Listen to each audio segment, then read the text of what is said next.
You know, we talked at the top of the program about the oppressive temperatures we've been dealing with and the wild weather that's really hitting not just this region, but regions all across the country.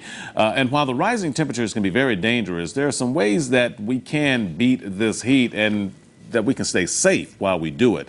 And so to talk about that and to give us some tips on the heat now, we're going to turn to our CN8 medical contributor, Dr. Rob Danoff, who is joining me from our Penn's Landing studios. And Dr. Rob, thanks for stopping in to talk to us about this. This is important because, you know, oftentimes people tend to take this heat stuff for granted, like, you know, it's hot, it's summertime, but people actually die from this.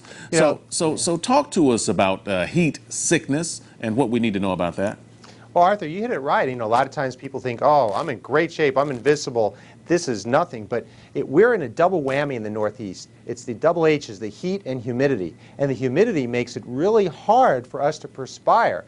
And so what I always tell people to do is look for the heat index. Look at CN8, the weather report. If the heat index is 90 or above, and that's a combination of the heat and the humidity, it is potentially very dangerous for your body. You need to minimize your outdoor activities during those times. Well, let's talk about that danger. Let's say someone has been outside and they're starting to feel a little weird here. What are some of the early indications of heat sickness? You know, Arthur, sometimes people say, you know, Doc, I'm getting a little bit of a headache. Well, I tell people if you're starting to feel lightheaded, you have a headache, a little dizzy, or you feel weak, you just don't have the energy, those are some early signs of potential dehydration or of a heat illness. Pay attention to that, get inside into a cool area and hydrate. Have some water. You don't need all these fancy, don't have sodas, don't have a lot of caffeinated products, just water. And you mentioned the perspiration. If you stop perspiring, that means that your body is shutting down, doesn't it? And that's another indicator that you're starting to get at risk? Yeah, well, here's the thing. Early signs of heat illness, you perspire a lot, lightheaded, dizzy, headache.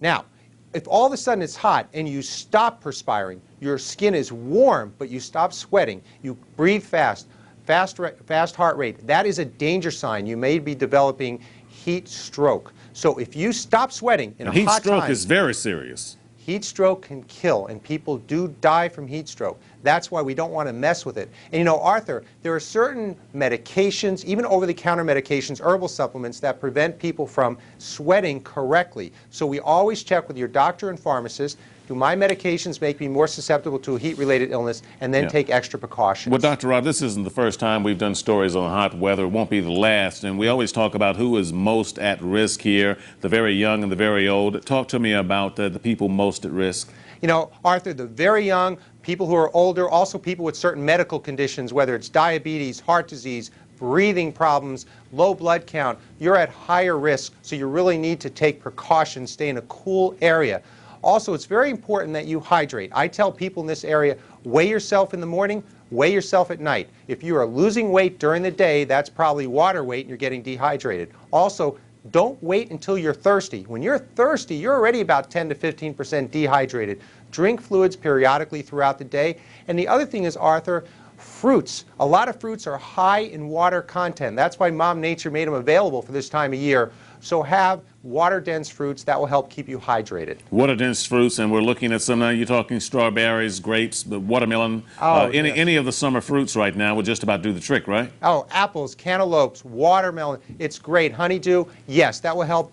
This will help keep you hydrated along with water. It's very important. And also, watch your urine. If you stop urinating, or you decrease urination, or it's darker than normal, pay attention to that. It's potentially because you're dehydrating. So look for the early signs, keep hydrated, don't mess with Mother Nature. Arthur, I see people jogging outside in this hot, humid area in the middle of the day. They can die, so you have to be careful. Well, and Dr. Robin, that's a good point, because particularly athletes will get out and do that. And the myth is that if you're out and you're getting that kind of intense workout in the heat and you're perspiring, you're really beating yourself into good shape. Take the football teams. They're practicing and doing two-a-days, you know, in the extreme heat out there. But you're saying that's not necessarily the case, that they're doing themselves a favor. No, they're not. Anytime the heat index is 90 90 or above, you should not be having these high workouts outside in the middle of the day. And Arthur, it's not just the professional sports teams. You know, high school students are going to start their workouts very soon. You have to pay a lot of attention to that because they can get very ill on this. So work out really early in the morning or later at night. Make sure they're hydrated, and those are the keys. And also, don't think you're invincible. This type of heat and humidity has the potential to make you very ill and kill. So pay attention to it. Okay. Well, Dr. Rob, always very good advice there, and that's our doctor there. He doesn't just play one on TV. He's the real deal, and good advice, Dr. Rob. Always a pleasure, and thanks for your tips. Great to be here. Thanks, Art. Okay. All right.